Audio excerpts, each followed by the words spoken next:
Mesdames et messieurs, bonsoir. Merci d'être là, si nombreux, et d'avoir patienté, que tout le monde puisse s'asseoir. Mesdames et messieurs, bonsoir, ladies and gentlemen. Ça va être en français ce soir, et c'est une bonne nouvelle pour tout le monde. Nous avons l'immense privilège d'accueillir l'un des auteurs les plus lus au monde. Vous savez pourquoi vous êtes là. C'est un écrivain dont les romans ont traversé les langues, les continents et maintenant plusieurs générations. Alors je vous prie d'accueillir sous un tonnerre d'applaudissements Monsieur Ken Follett.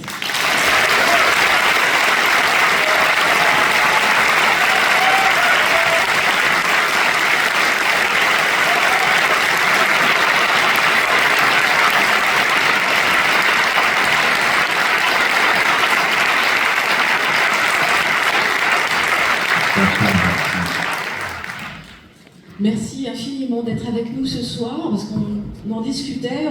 Peut-être que de mémoire d'homme, on ne se souvient plus de vous avoir eu la chance de vous avoir en public, avec un public aussi nombreux. On vous accueille ce soir pour la nouveauté qui est parue en septembre, Le Cercle des Jours. Et Ken Follett, vous allez nous en parler. Ça se passe à Stonehenge. En France, on ne connaît pas forcément bien Stonehenge, pourtant c'est 1 million de visiteurs chaque année. C'est absolument énorme, ça se passe dans une plaine au sud de l'Angleterre, au sud de Londres.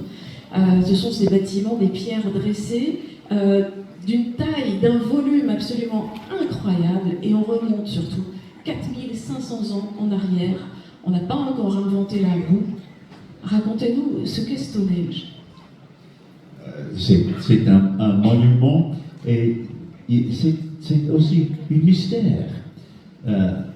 Qui l'a construit, comment ils l'ont construit et pourquoi. Et il y a, dans chaque roman historique, il y a des informations que nous savons et après l'écrivain imagine d'autres choses. Et c'est comme ça avec Stonehenge et l'âge de pierre. Sauf, dans l'âge de pierre, nous avons très peu d'informations. Donc, l'auteur doit imaginer plus. C'est pas un problème, parce que si c'était difficile pour moi d'imaginer des choses, je n'étais pas écrivain. Et alors cette plaine, elle accueille des peuples assez différents, puisque c'est l'histoire d'un monument, mais c'est tout d'abord l'histoire des hommes.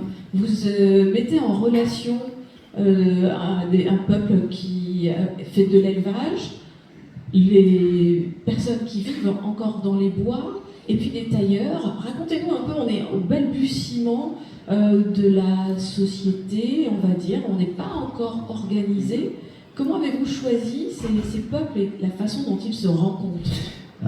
Il y a 3 communautés en Europe de l'Ouest à l'époque. Et c'était possible d'avoir les 3 autour de Stonehenge. J'ai voulu bien introduire les 3. Donc, la plaine de Stonehenge, c'est 500 kilomètres carrés. C'est carré. Mon amie ici, elle va traduire les choses que je ne peux plus. Quand je cherche des mots, Pascal va me donner ce que je cherche. Et je vous remercie. Ok, kilomètres carrés. Et le sol, là, ne pousse pas de blé. Donc, ce n'était pas des fermiers, là. Mais le sol pousse de l'herbe. Donc, je suppose que les gens étaient herders. des éleveurs. Ils étaient des éleveurs. Autour de la plaine, il y a des rivières, et dans les vallées de rivières, le sol est mieux. Donc là, je suppose qu'il y avait des fermiers. Et il y a des forêts, et là, peut-être des hunter-gatherers, des chasseurs-cueilleurs. Ça marche, ça marche. OK, now, chose spéciale. Les éleveurs avaient probablement 2000 vaches et peut-être 400 habitants. Donc, je me suis demandé comment ils ont savoir, ils ont su chaque vache appartient à quelle personne, impossible. Hein? Donc, probablement, les vaches sont communales. Donc, en commun, merci. Et bon, mais les fermiers ne sont pas comme ça. Une fermier, il dit, ce sont mes vaches, c'est mes poulets, etc., etc. Donc, il y avait de la propriété privée et des propriétés communes. Et ça nous donne deux différentes sociétés. Voilà.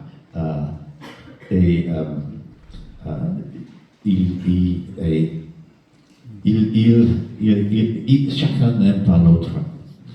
Donc, vous avez le conflit. Et dans un roman, c'est important le conflit. Sans le conflit, quelle est l'histoire? Qu'est-ce qui se passe? Voilà. Et c'est dans mon roman, c'est les éleveurs qui décident de construire un monument qui va rester là pour l'éternité. Mais alors, ce qui est formidable, c'est que avant ce monument qui va rester pour l'éternité, il y a déjà un monument en bois. Comment est-ce que vous avez découvert ce monument en bois? Est-ce que c'est une invention peut-être du romancier? Non. On peut, voilà, quand vous avez quelque chose comme une maison de bois ou un monument de bois, les morceaux de bois restent dans le sol. Okay? Aujourd'hui, ils ont disparu parce que le bois détériore, il pourrit.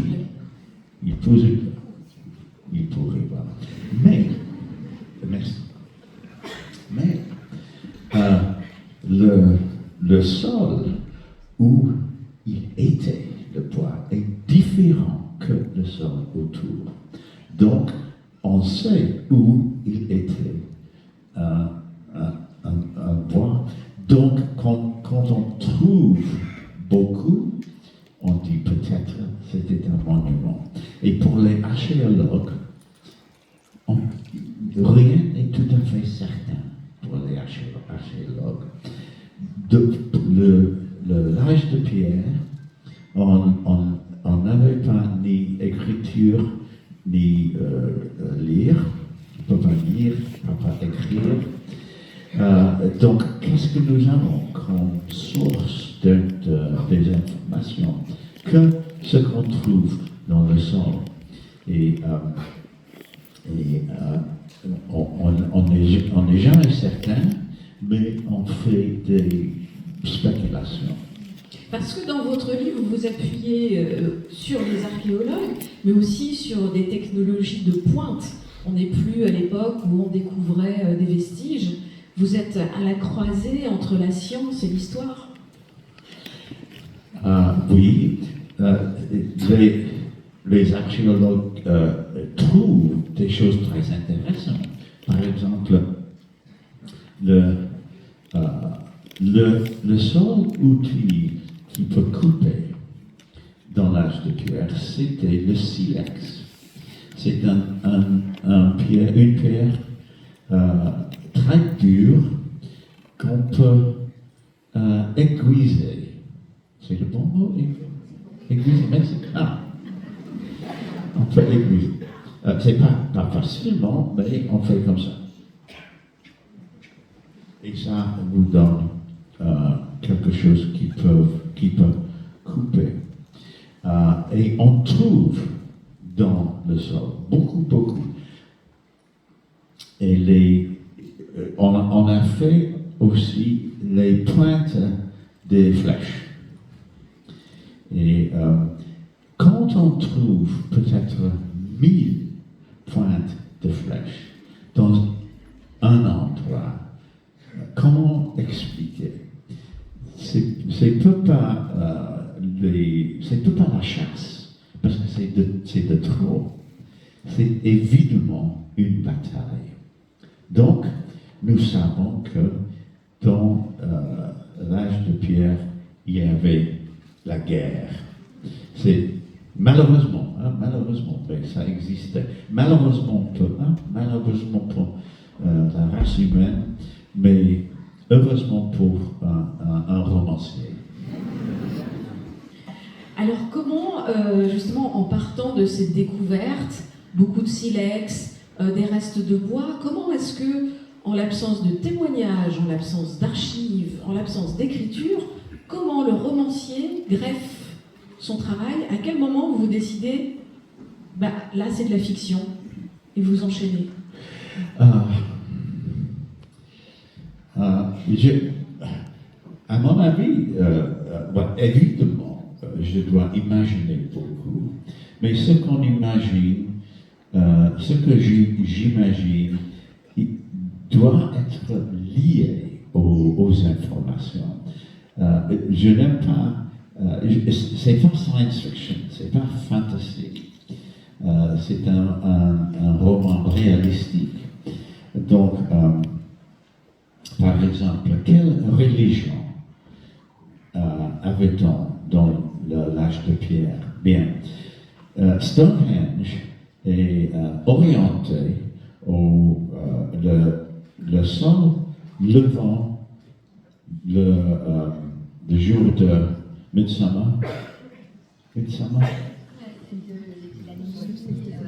La Saint-Jean, en fait, la journée la plus longue. Voilà. Solstice. Merci. Ok, merci. Orienté au sol levant le solstice de Midsummer de l'été et le sol couchant, le solstice de l'hiver. Donc, on peut peut-être estimer, peut-être ils ont adoré le soleil. Et c'est probable parce qu'ils savaient que le sol donne tout ce qu'il faut pour vivre. Et ils ont su que si le soleil ne brille pas, s'il pleut tout l'été, il n'y a rien à manger. Donc c'est très possible à mon avis, j'espère que vous êtes en accord, que le sol était le dieu des gens du Stone Age. Je répète, c'est pas certain. C'est quelque chose que j'imagine, mais je n'imagine basé sur rien, j'imagine basé sur ce qu'on connaît. Alors justement, vous vous êtes inspiré des derniers travaux, des dernières découvertes sur Stonehenge. Est-ce que vous avez soumis votre roman aux archéologues qui vous ont inspiré? Est-ce que vous avez utilisé les scientifiques pour vous mettre à l'épreuve. Oui, avec tous mes romans historiques, je cherche quelques historiens qui m'aident. Et je les paye parce que ils sont en général des profs des universités et ils ne sont pas payés grand-chose, donc je veux bien dire.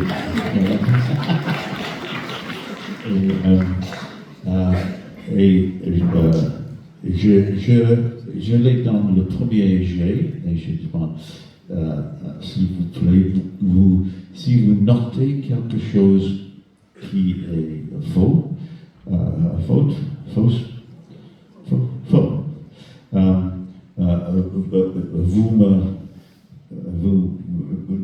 nous discutons et je vais le corriger. Je corrige toujours quand les historiens me disent que ça c'est impossible dans l'âge de pierre ou dans le Moyen-Âge, dans le 19e siècle.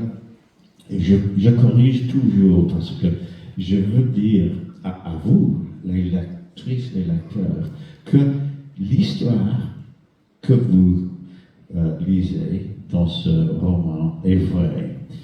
Il y a beaucoup de choses que j'ai imaginées, mais ce qui est l'histoire, je ne change jamais les faits d'histoire. Alors chez vous, ce qu'on aime particulièrement, il faut le dire, bien sûr qu'il y a des histoires, mais il y a des personnages absolument sensationnels. Là, vous avez pris, on va dire, ils incarnent chacun un versant, une question, le progrès, la religion, la foi. Parlez-nous un peu de ces personnages que vous avez choisis pour mener l'intrigue. C'était évident que j'ai besoin de deux personnages essentiels. Et j'ai créé un jeune homme qui s'appelle Seft, et il est un ingénieur. Et j'ai besoin de lui parce que quand on tire les énormes pierres, 30 km, il y a beaucoup de problèmes. Par exemple, on peut le tirer sur terroir plat, mais on arrive à une colline. Oh merde! Et pendant qu'il tire pendant quelques jours, il y a beaucoup. Par exemple, d'abord, ils allaient à ce que je dis, Westwood, c'est là où on a trouvé les pierres gigantiques. Ils vont là et ils regardent, et cette pierre est la mesure de cet étage. Et c'est plat. Comment on va le lever? C'est le premier problème. Parce qu'il n'avait pas d'outils de métal. Il n'y avait que les branches des arbres. Et il regarde, qu'est-ce que nous pouvons faire? Et c'est toujours comme ça, parce que on n'a jamais fait quelque chose comme ça avant. C'est tout à fait neuf. Et ils ont puzzlé. Et moi aussi, j'ai fait la même chose. Comment ils font ça? Donc, c'est Seft qui peut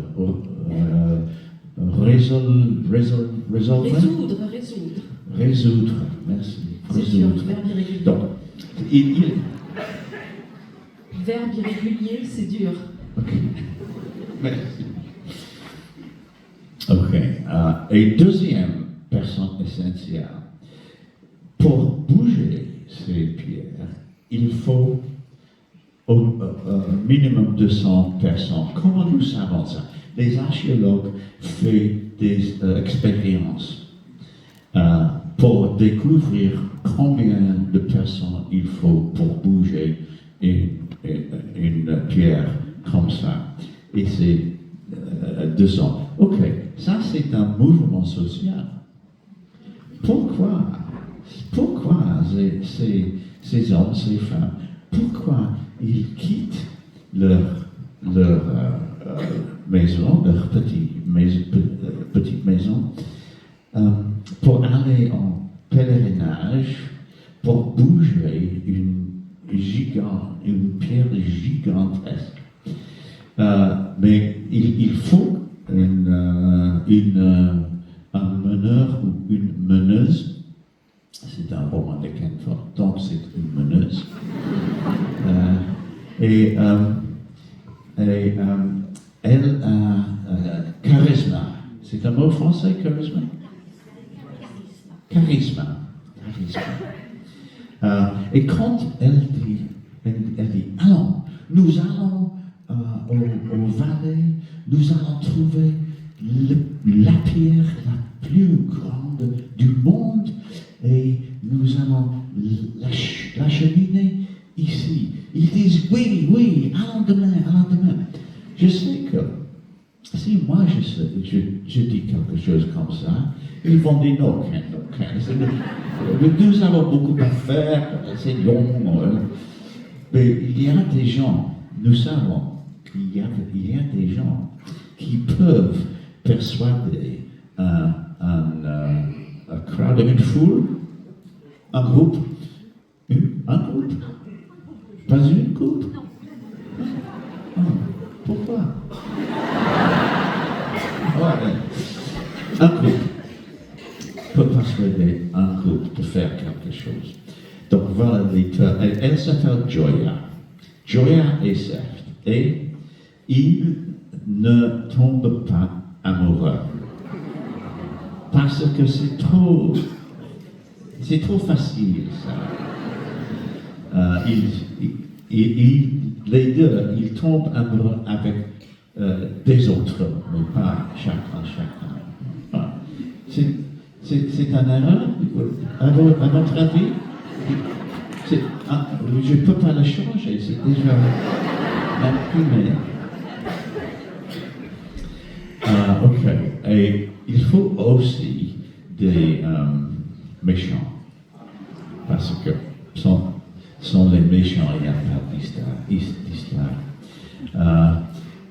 Vous avez True, et il a un fils qui est pire que le père. Mais et quand vous lisez le roman, vous allez dire je veux que le fils, je veux qu'il va mourir.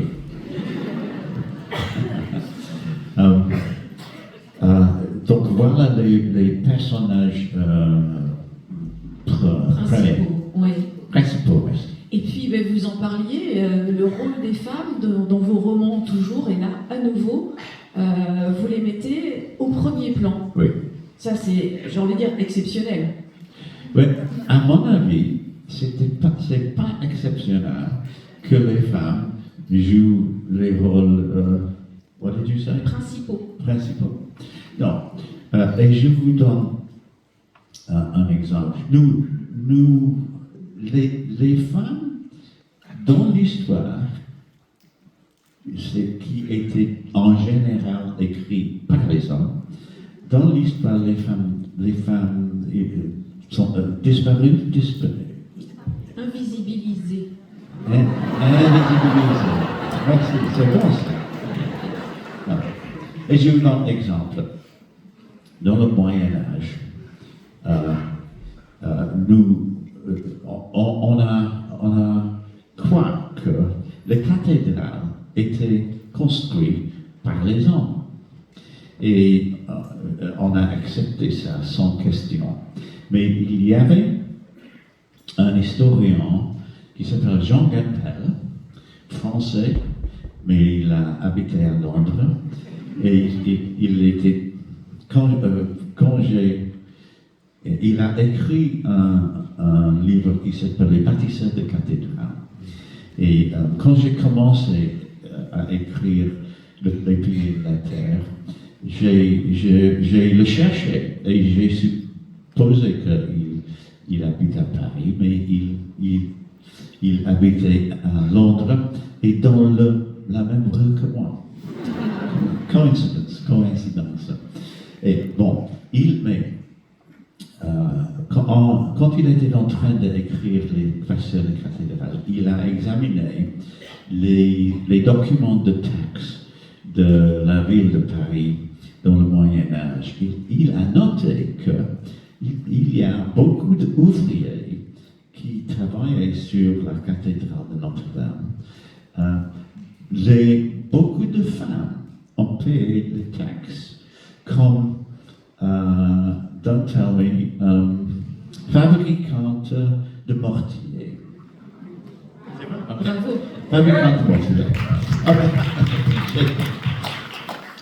Et aussi de fabricante de verre et quelques-uns comme maçons.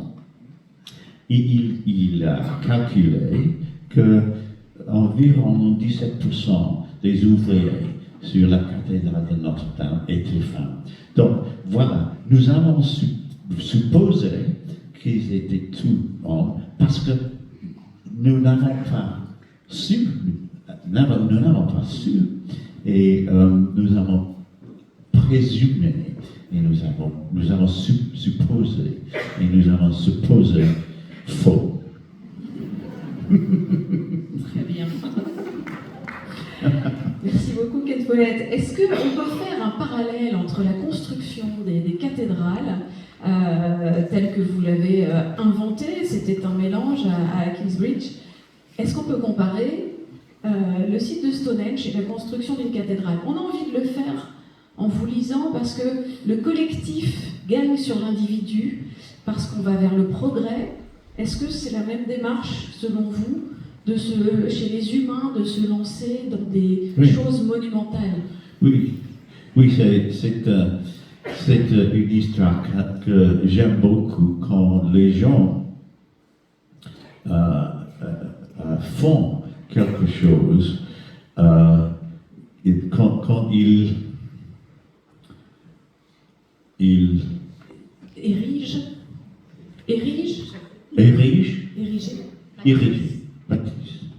Construire? Mettre debout? When they rise above their circumstances. Quand ils s'élèvent, oui. Ils s'élèvent, voilà. Les gens de l'âge de pierre et les gens du Moyen-Âge avaient des vies très dures. Ils se couchent sur le plancher. Et quand le temps est mauvais pour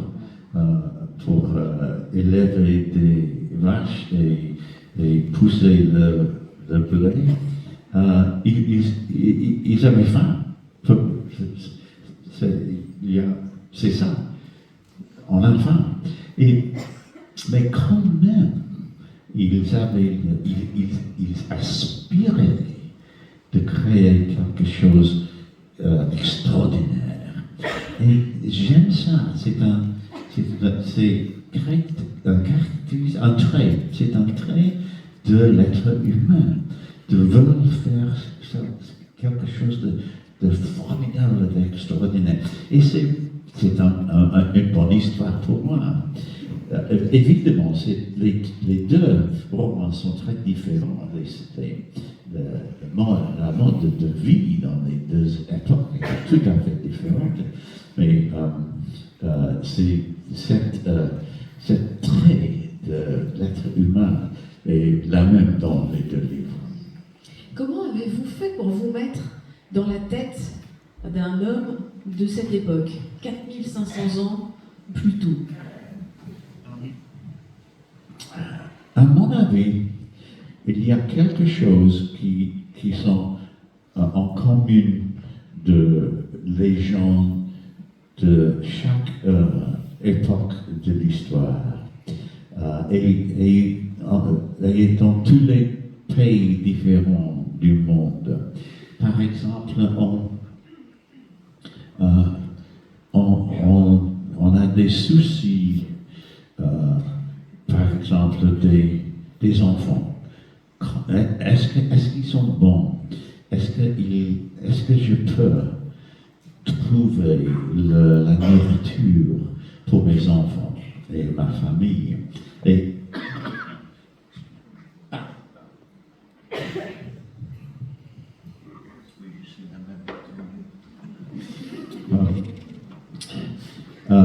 donc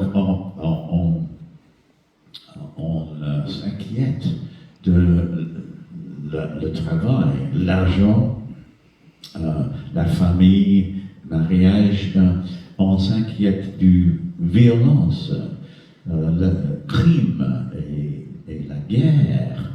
Et si on écrit de ces choses universelles, on peut écrire les histoires de n'importe quelle époque de l'histoire. Et justement, les époques que vous avez explorées donc, remontent du néolithique au XXIe siècle, quasiment dystopique.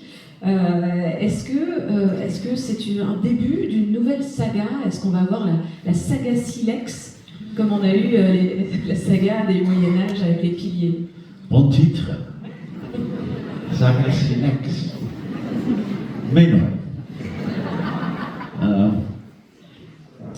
Je ne vois pas encore une histoire de l'âge de pierre. Ils ont fait quelque chose d'extraordinaire à Stonehenge, mais après ça, pas grand-chose. Et après encore 500 ans, ça a commencé l'âge de... Non, 200 ans. 200 ans, ça commence l'âge des métaux, l'âge de bronze, on dit. Et ça a changé beaucoup, mais et je ne trouve pas une histoire, encore une histoire. Mais nous disons jamais dire jamais. Oui, jamais. Surtout que je me dis que ça fait plusieurs fois que vous écrivez des romans qui se situent dans cette zone géographique. Salisbury-la-Plaine, la cathédrale. Est-ce qu'il y a quelque chose qui vous attire en particulier dans ce bassin géographique? Et est-ce que c'est là que vous pourriez à nouveau trouver une histoire? Non. Est-ce que c'est vrai que j'ai placé quelques histoires dans le même endroit? Salisbury, la cathédrale. La cathédrale, oui. Oui. Stonehenge. Oui. C'est pas mal. Et après? Non, c'est je choisis l'endroit, ça dépend de l'histoire. Je n'ai pas grand amour pour cet endroit ou un autre. Vous vous souvenez de la première fois que vous avez vu Stonehenge? Oui, j'étais très jeune. J'y suis allé avec mes parents et j'avais peut-être 10 ans, 11 ans. Et j'ai aimé beaucoup les pierres pendant peut-être 5 minutes. Et après ça, à l'âge de 10 ans, les pierres ne sont pas tout à fait fascinantes. Et aussi, on sent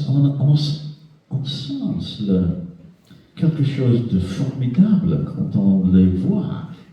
Et elles sont si énormes et il y a un air qui est peut-être un peu spirituel. Et puis, quand on les étudie et étudie l'histoire et ce qu'on connaît, ce que est mystérieux, on commence pense de devenir très, pas obsessé, mais on dit, je veux bien comprendre ça. Mais à l'âge de 10 ans, C'est des extraterrestres qui ont construit Stonehenge à 10 ans, non? ah, ça, à l'âge de 10 ans, j'ai aimé beaucoup les histoires de voyager aux autres planètes dans un spaceship. What? Vaisseau spatial. Merci. J'apprends beaucoup de mots.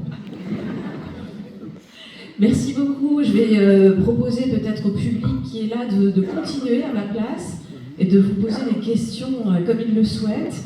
Alors nous allons avoir normalement, voilà, madame déjà, il doit y avoir des micros qui vont circuler, il y en a un ici.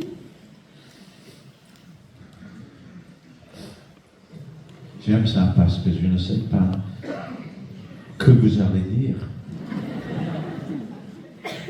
Bonsoir, je suis Bonsoir. très contente de vous rencontrer. Je suis professeure d'histoire.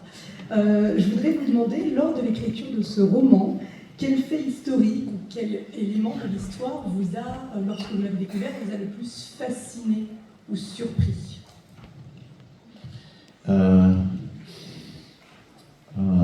Surpris. Avant de rechercher cet roman, je n'ai pas su comment le silex était important pendant des millénaires. On trouve le silex. Beaucoup d'endroits, mais ce qu'on trouve on the surface, à la surface, c'est pas bon pour les outils. Pour le bon silex, il faut miner. Et ce que je n'ai pas su, ils ont fait des mines de peut-être 10 mètres, 15 mètres. Et il y a un qu'on peut visiter en Angleterre. Et je descends dans le mine et il trouve le bon silex, il est tout à fait noir. Et quand on le aiguise, il ne casse pas. Évidemment, c'est une chose très importante dans l'âge de pierre. Et aussi, ça nous dit qu'il y avait des marchés dans l'âge de pierre, parce que, évidemment, les mineurs de silex, ils ne peuvent pas le manger. Donc, ils ont dû échanger leur silex pour ce qu'il faut, la nourriture, les vêtements, etc. Donc, ça veut dire qu'il y avait des marchés. Et tout ça m'a étonné. C'était quelque chose de tout à fait neuf de moi. Merci beaucoup. Ah, de rien. Alors au fond, monsieur, au fond, c'est... Oui, il y en a plein au fond. Alors, levez carrément. Oui, mademoiselle, allez-y, levez-vous carrément. On vous voit parce que je pense que, voilà, vous puissiez avoir le micro rapidement.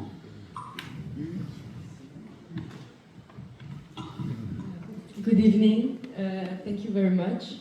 Je vais quand même poser ma question en anglais, mais en français, pardon. En tant que professeur d'anglais, ma question est un peu différente, c'est par rapport au prénom de vos personnages. D'où viennent ces inspirations? Est-ce que c'est plutôt dans vos origines galloises? Est-ce que c'est celtique? Est-ce que vous avez ouvert BO? Vous vous êtes dit, je vais prendre ce qui ressemble. D'où est-ce que ça vient exactement? Vous parlez un peu vite, madame.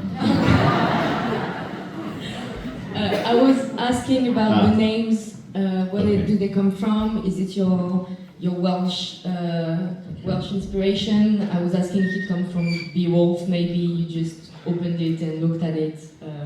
Okay. What's the inspiration? Merci, j'ai compris. Ok. Nous ne savons pas quels étaient les noms dans l'âge de pierre parce qu'ils n'avaient pas de documents, parce qu'ils n'ont pas pu écrire, rien écrire. Donc, comment faire? Je ne peux pas les nommer Ken ou Gaston. Barbara, non? Donc, j'ai inventé des mots qui ne sont pas aujourd'hui, ne sont pas des noms aujourd'hui en anglais, mais ils sonnent qu'ils peuvent être des noms, comme Seft. Seft n'est pas un nom. Joya, c'est un peu comme un nom, Joy, en anglais. Il n'y a pas, ils n'ont pas besoin de deux noms, parce qu'il y a dans Salisbury Plain, il y a peut-être 600, peut-être 800 personnes. On n'a pas besoin de surnoms, surnames, nom de famille. On n'a pas besoin de nom de famille. Donc, c'est ça ce que j'ai fait. Et j'ai donné les noms qui peut-être un peu suggèrent le caractère. Donc, Joya, elle est heureuse. Seft, il y a un mot anglais, deft. Vous le connaissez maintenant, oui. Troon, c'est méchant, et Stan, c'est pire, voilà. Quelqu'un m'a dit, pourquoi pas employer les noms comme les Américains indigènes, Indigenous Americans? Les Indiens d'Amérique.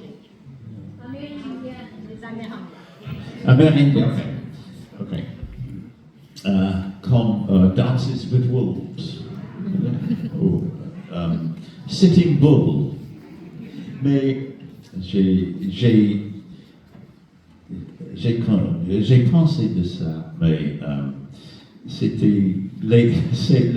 les noms sont très longs et aussi je me suis dit peut-être les Amérindiens n'aiment pas être comparés aux gens de l'âge de pierre, donc il faut être poli à tout le monde quand on a écrit un roman. Donc j'ai fini par Seft et Joya et Troon et Stan. Merci beaucoup. Merci. Alors, le micro va circuler, allez-y, juste là, gagnant du temps. Bonsoir, ravie d'être ici, de vous rencontrer. J'ai une petite question. Alors, qu'est-ce qu'on ressent quand on vient d'écrire une histoire et qu'on va bientôt la partager avec le monde entier ?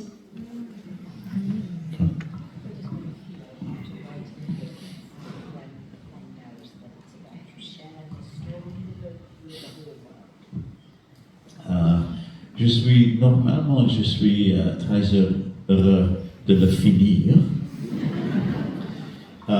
Mais même que j'ai eu plusieurs succès, je ne suis... Et même que beaucoup de gens le lire avant que ça arrive dans les magasins, dans les librairies,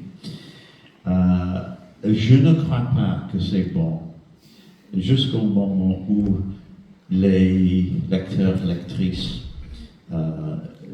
l'achètent et elle commence à m'écrire des messages en disant merci d'écrire cette livre, ça m'appelait énormément. C'est l'opinion des professionnels, ça m'intéresse, mais c'est pas final. C'est finalement. Non, c'était bien. Non.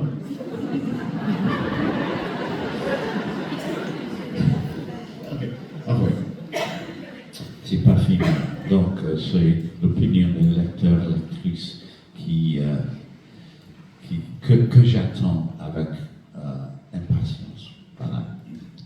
200 millions d'exemplaires vendus dans le monde, c'est pas mal.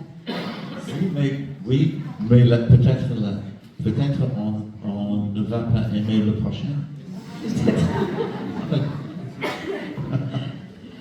Ensuite, alors, en haut, je ne vous vois pas du tout. Est-ce qu'il y a un micro? Ah, là. Ah, vous avez un micro, pardon. Allez-y, monsieur en haut. Bonsoir. Alors voilà, moi j'ai découvert vos œuvres à travers les histoires d'espions dans L'Arme à l'œil ou Les Lions du Panchir. Plus récemment, vous avez écrit Pour rien au monde et j'ai adoré ce livre. Et voilà, c'est pour savoir si vous allez refaire un livre sur une période plus contemporaine, peut-être.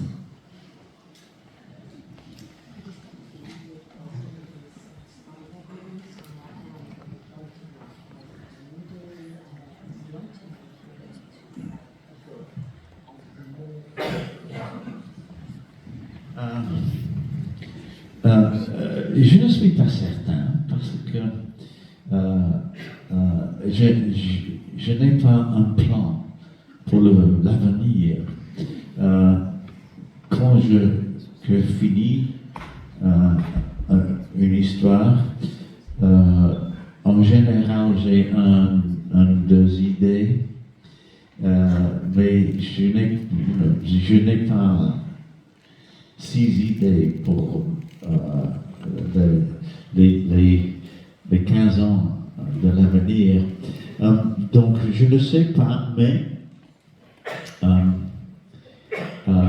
en général, je trouve l'inspiration de l'histoire vraie aujourd'hui.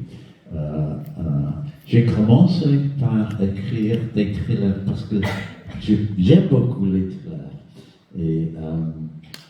Mais un thriller n'est pas très long et je lis beaucoup de thrillers et 2 ou 3 semaines après, je ne peux pas vous dire quel est le sujet de cette thriller. Il m'amuse, mais je les oublie. Mais un roman d'histoire long, on ne l'oublie pas très vite. Et ça me plaît si les lecteurs, lectrices se souviennent de mon histoire pendant des années. Ça, et je sais que, par exemple, les piliers de la Terre, beaucoup de lecteurs, lectrices se souviennent pendant 10 ans, 20 ans, et ils me parlent comme si ils l'ont lu hier soir. Ça me plaît donc. Probablement, je suis désolé. Je voudrais bien vous plaire avec un thriller, mais probablement non. À ma gauche, mais il y a quand même des carences là-haut. Est-ce qu'il y en a d'autres là-haut? Puisque vous avez le micro. Allez, ça tourne, ça retourne, ça monte, c'est parti. Calmez-vous, mes amis.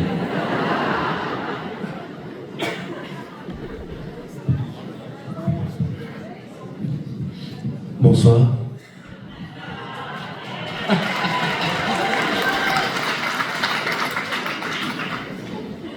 Quel accueil. Bonsoir, je voudrais savoir, selon vous, quels sont les différents éléments qui constituent une bonne histoire, ou quels sont les différents ingrédients qui font vraiment une bonne histoire. What are they?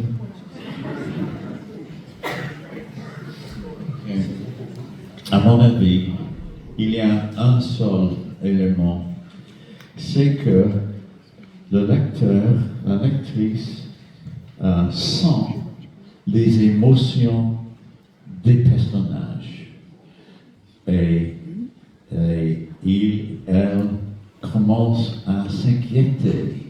Comment ça va aller pour lui? J'espère que ça, mais j'ai peur de ça. Et moi je suis lecteur aussi, quand vous avez ces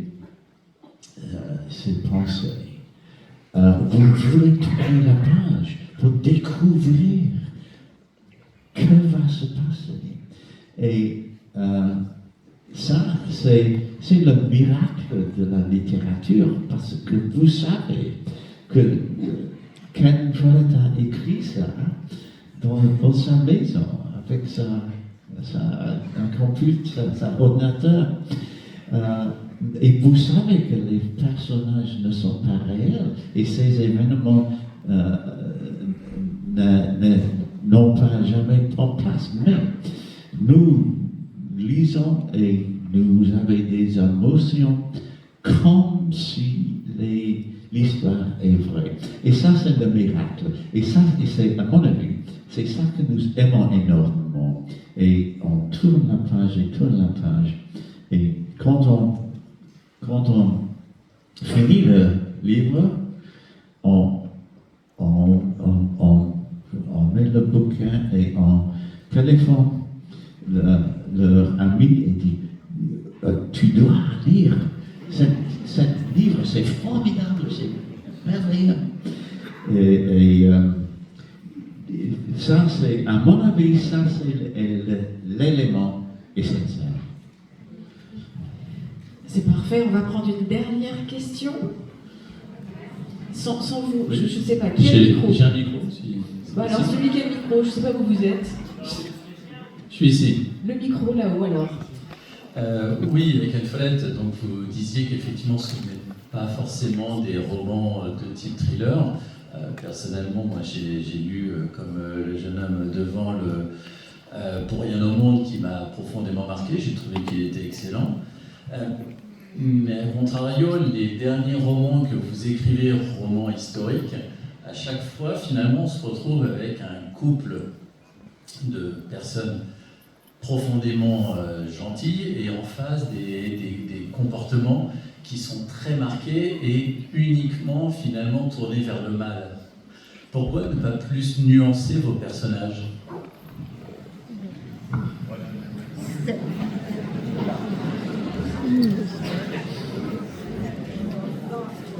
Okay.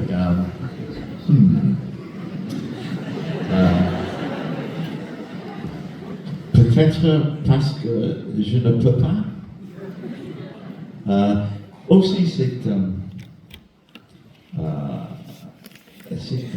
un roman où on peut écrire des romans avec des personnages qui se doutent. Comme par exemple Hamlet. Il ne peut pas décider est-ce que je dois tuer le roi ou non.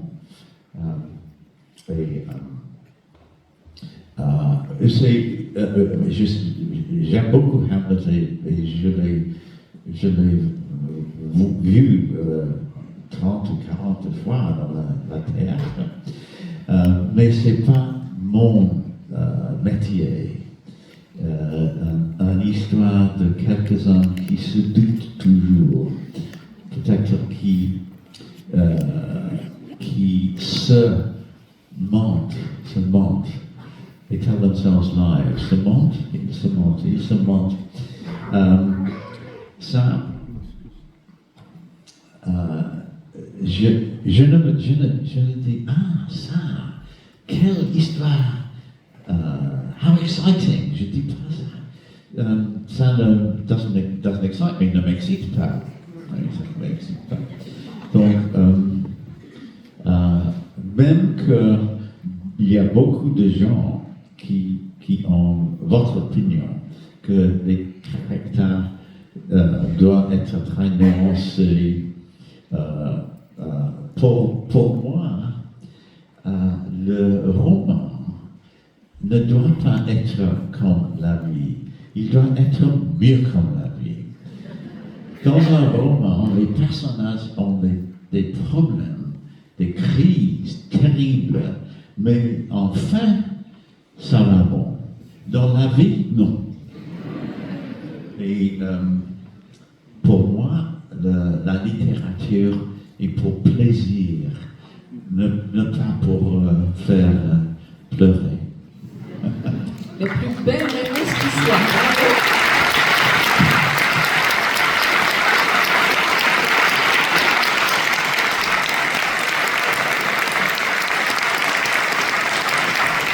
Alors, Ken Follett, on ne va pas se quitter tout à fait comme ça. Je vais demander à l'éclairage de pivoter peut-être. Il va se passer quelque chose. Voilà. Et je vais demander, invité surprise, je vais demander à Frédéric Martin, qui est directeur des éditions Robert Laffont, de nous rejoindre parce qu'il s'est passé quelque chose quand même tout récemment dont on veut le dire à présent à tout le monde. Cocorico.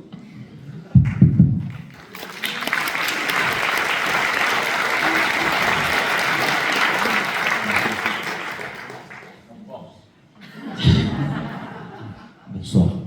Et merci d'être aussi nombreux, c'est vraiment émouvant. En fait, je suis sur scène pour 3 merci. Le premier est un peu plus sérieux, mais il est important quand même, c'est de te dire merci pour ta fidélité. Ça fait presque 50 ans que tu accompagnes Robert Laffont dans tes voyages littéraires.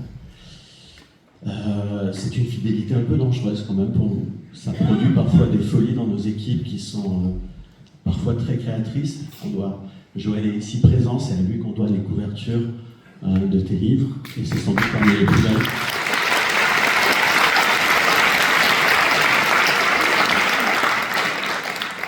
Et parfois franchement inquiétante, puisque je peux annoncer au public que pendant quelques heures, on a quand même très sérieusement songé à vous transformer tous en dolmen ou en monolithe. C'était une des idées qu'on avait envie pour ta venue. Et puis il s'est passé quelque chose il y a 4 jours, qui a changé l'envie de cette soirée. Et c'est notre deuxième merci, parce que depuis des décennies, donc, tu es un immense écrivain gallois. Et depuis 4 jours, tu es un très très très grand écrivain français.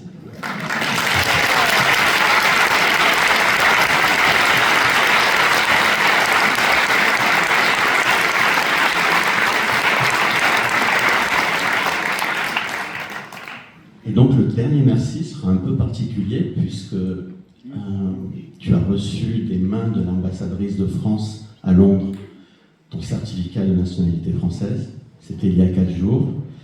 Et un cercle très restreint et privilégié de ta famille et de quelques membres de la maison d'édition a pu assister à cette remise. Et nous avons eu le privilège d'entendre Ken chanter la Marseillaise pieds joints à tue-tête. Voilà.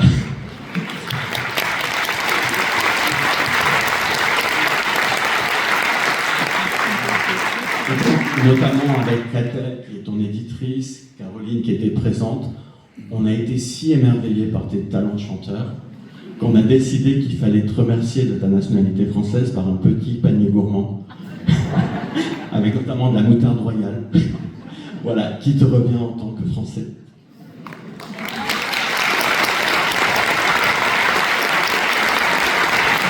Merci à tous. Je vous rappelle que dans 2 jours sort le 3e volume de l'adaptation en bande dessinée des Piliers de la Terre. Ça s'appelle Le chantier de l'espoir. C'est Glénat Robert Laffont. Le livre, si vous ne l'avez pas encore, il y a sa version collector. Et Le cercle des jours en version normale, mais déjà très très bien. Merci infiniment Ken Follett. Et on va faire, partez pas avec Ken. Je voudrais qu'on fasse un selfie avec vous tous derrière.